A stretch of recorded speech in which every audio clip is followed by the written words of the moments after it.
எடப்பாடி பழனிசாமி எடுக்கக்கூடிய அத்தனை ஆயுதங்களும் துரோக ஆயுதம் தான். ஒரு ஈட்டியோ அம்போ, எப்படி பல வருடங்களுக்கு முன்பாக ஈட்டியால் ஒருத்தரை குத்தி கொண்டார், அந்த மாதிரியான ஆயுதங்கள்லாம் எடுக்கலை.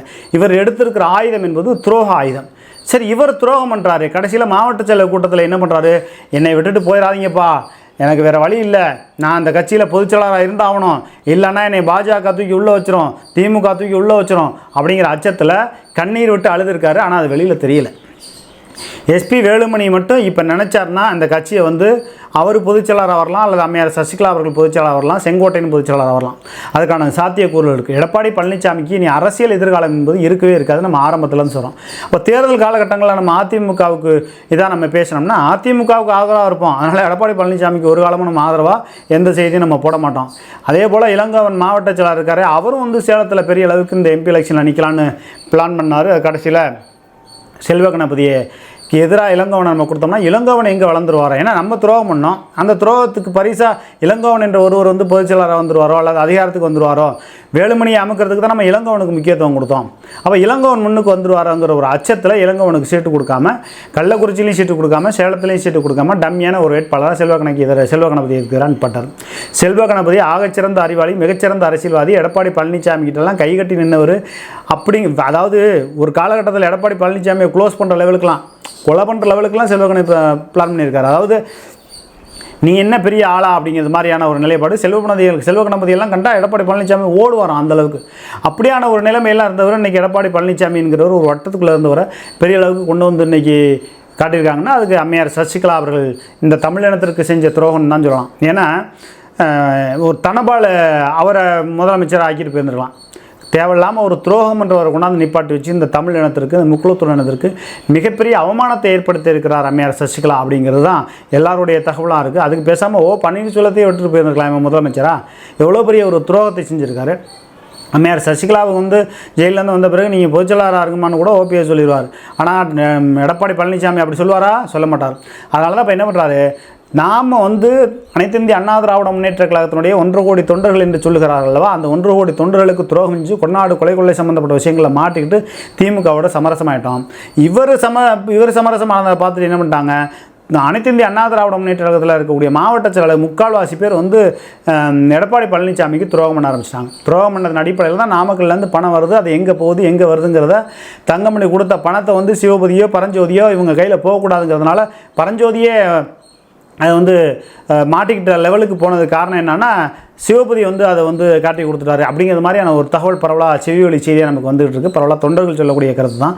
இப்படி இருக்கும்போது அனைத்து இந்திய அண்ணா திராவிட முன்னேற்ற கழகத்தில் எடப்பாடி பழனிசாமிக்கு 2026 வரலையும் இவர் பொதுச்செயலாளராக நீடிப்பாரானா அதுக்கான சாத்தியக்கூறு இல்லை. ஜூன் மாதத்துக்கு அப்புறம் எஸ்பி வேலுமணி, செங்கோட்டையன், ஜெயக்குமார், சிவி சண்முகம் இவங்கள்லாம் ஒரு மிகப்பெரிய ஒரு சர்ச்சையை கிளப்பக்கூடிய அளவுக்கு சில வேலைகளை செய்ய போகிறாங்க. அந்த தகவல் என்னென்னா, அது அம்மையார் சசிகலா அவர்கள் பொதுச்செயலாளராக வேலுமணியை முதலமைச்சராக வேட்பாளராக அது பண்ணி அப்படி ஒரு லைன் வர்றதாகவும் ஒரு தகவல் இருக்குது. எது எப்படி பார்த்தாலும் அனைத்து இந்திய அண்ணா திராவிட முன்னேற்ற கழகத்தில் இனி எடப்பாடி பழனிசாமி பொதுச்செயலாளராக ஜூன் 4க்கு அப்புறம் இருக்க முடியாது. அப்படியே பொதுச்செயலாளராக அம்மையார் சசிகலா அவர்கள் பொதுச்செயலாளராக அவைத்தலைவராக வேலுமணி வருவதற்கான வாய்ப்பு இருக்குது, அல்லது பொருளாளராக வேலுமணி வருவதற்கான வாய்ப்பு இருக்குது. 2026 ஒன்று முதலமைச்சராக இவங்க எஸ்பி வேலுமணியை கொண்டு வரதுக்கான வாய்ப்பு இருக்குது. இல்லைனா முதலமைச்சராக அம்மையார் சசிகலா அவர்கள் துணை முதல்வராக வேலுமணியை கொண்டு வரதுக்கான வாய்ப்புகள் இருக்குது. ஏன்னா மத்தியில் ஆட்சி மாறினுச்சுன்னா அம்மையார் சசிகலாவோட ஆட்டம் வேறு மாதிரி இருக்கும். சரி, அப்படியே பாஜக ஆட்சிக்கு வந்துச்சுன்னா ஆட்டம் எப்படி இருக்கும், பாஜகவோட சமரசம் வச்சுக்கிட்டு அதிமுக கைப்பற்றுக்கு உண்டான வேலைகளை அம்மையார் சசிகலா அவர்கள் பண்ணுவாங்க. ஒரு காலமும் 2024 ஜூன்லேருந்து ஒரு 3 மாதம், ஜூன், ஜூலை, ஆகஸ்ட், செப்டம்பர் இந்த 4 மாதத்துக்குள்ளே நிச்சயமாக எடப்பாடி பழனிசாமி இந்த கட்சியை விட்டு பதவியிலேருந்து அகற்றக்கூடிய ஒரு நிலைமை வரும். எப்படி பார்த்தாலும் சரண்டர் ஆகிடுவார். அவருக்கு ஒன்றும் சரண்டர் ஆகிறது ஒன்றும் பெரிய விஷயம் கிடையாது. காலில் ஸ்ட்ராங்கமாக விழுந்து பதவி வாங்கினவர் தான். அவர் ஒன்றும் பெரிய உத்தம புத்திரர் கிடையாது. அரசியலில் நெடுஞ்சாலைத்துறையிலேருந்து பொதுப்பணித்துறையிலேருந்து பல ஆயிரம் கோடி ஊழல் முறைகேடு செய்த ஒரு மிகப்பெரிய கொள்ளைக்காரன் அப்படிங்கிற மாதிரியான இதெல்லாம் இனிமேல் தான் எல்லாமே பரப்புவாங்க. ஆனால் ஊழல் முறைகேடுகளுக்கெல்லாம் அப்பாற்பட்டு இந்த கட்சியை நேர்மையாக வழிநடத்தி கொண்டு போனார்னா கிடையாது. டெண்டர் எடுக்கிறவங்க, கான்ட்ராக்ட் எடுக்கிறவங்க, கவுன்சிலரு, வெளி உலகத்துக்கு தெரியாதவங்க, அப்படி தெரியாதவங்க வேட்பாளரை நிப்பாட்டினதால அவங்க இந்த தேர்தலில் என்ன சாதிச்சுட்டாங்க? ஒன்றுமே கிடையாது. கடைசி நேரத்தில் அனைத்து இந்திய அண்ணா திராவிட முன்னேற்ற கழகம் பெரம்பலூர், திருச்சி, கரூர், ஈரோடு, பொள்ளாச்சி இந்த 5 நாடாளுமன்ற தொகுதிகளில் வெற்றி பெறுவதற்கான சாத்தியக்கூறு இருக்குது அப்படிங்கிற மாதிரியான ஒரு சூழ்நிலையெல்லாம் பரவலாக அவங்களே அதிமுக காரங்களே சொன்னாங்க, நம்ம சொல்லலை. நம்ம வந்து செவி வழி செய்தியாக வந்ததையும் அங்கங்கே வாக்காளர்கள்ட்ட இருந்த தகவலையும் நம்ம சொன்னோம். இருந்தாலும் கூட எடப்பாடி பழனிசாமி அவர்கள் 2025 இந்த ஜூன்லேருந்து ஒரு 3 மாதத்தில் அவர் வந்து பொதுச்செயலாளர் பதவியிலேருந்து போயிடுவார். கதறி கண்ணீர் விட்டு உள்ளுக்குள்ளே அழுகிறார். எனக்கு இந்த பதவியை எனக்கு தக்க வைக்கணும், இல்லைன்னா நான் ஜெயிலுக்கு போக வேண்டிய ஒரு நிலைமை வருங்கிற மாதிரி கதறி அழுகிறாரு. செல்வ கணபதி ஒரு பக்கம், உன்னை 2026 நீ ஓ பன்னீர்செல்வத்துக்கு எதிராக நீ வந்து 5-6 ஓ பன்னீர்செல்வத்தை இறக்குனால நான் 10 பழனிசாமியை நான் வந்து இறக்குறேன் களத்தில் அப்படிங்கிற மாதிரியான ஒரு தகவல் இருக்குது. 10 பழனிசாமி இறக்குவதற்கு செல்வ கணபதி தயாராக இருக்கிறார். ஜூன், ஜூலை, ஆகஸ்ட், செப்டம்பர் இந்த 3 மாதத்துக்குள்ளே அனைத்து இந்திய அண்ணா திராவிட முன்னேற்ற கழகத்தினுடைய பொதுச்செயலாளராக வருவதற்கு அம்மையார் சசிகலா முயற்சி கொண்டிருக்கிறார். அதற்கு வேலுமணியும், செங்கோட்டனும், சி வி சண்முகமும், ஜெயக்குமார் போன்றவர்களும் முழு ஆதரவு, மறைமுக ஆதரவு இருக்குது.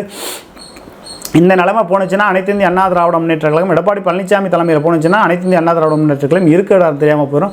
அதனால் அம்மையார் சசிகலாவோடு இணைந்து பேசி நம்ம வந்து அடுத்து ஒரு கூவத்தூர் நிலைமையை உருவாக்கலாமா அப்படிங்கிற மாதிரியான ஒரு சூழ்நிலைகள்லாம் இருக்குது. என்ன நடக்க போகுது? அனைத்து இந்திய அண்ணா திராவிட முன்னேற்ற கழகம் எல்லோரும் ஒன்றாக இணைய வேண்டும். இந்த துரோகம் செய்யக்கூடிய எடப்பாடி பழனிசாமி திமுகவோட உடன்படிக்கை வைத்துக் கொண்டிருக்கிறார். அதனால் இவர் வந்து இனிமேல் பொதுச்செயலாளர் இருக்கக்கூடாதுங்கிற லெவலில் எஸ்பி வேலுமணி எல்லாம் முடிவு பண்ணி திட்டமிட்டு இருக்காங்க. என்ன நடக்க போகிறது அப்படிங்கிறத நம்ம பொறுத்து வந்து பார்ப்போம். நன்றி, வணக்கம்.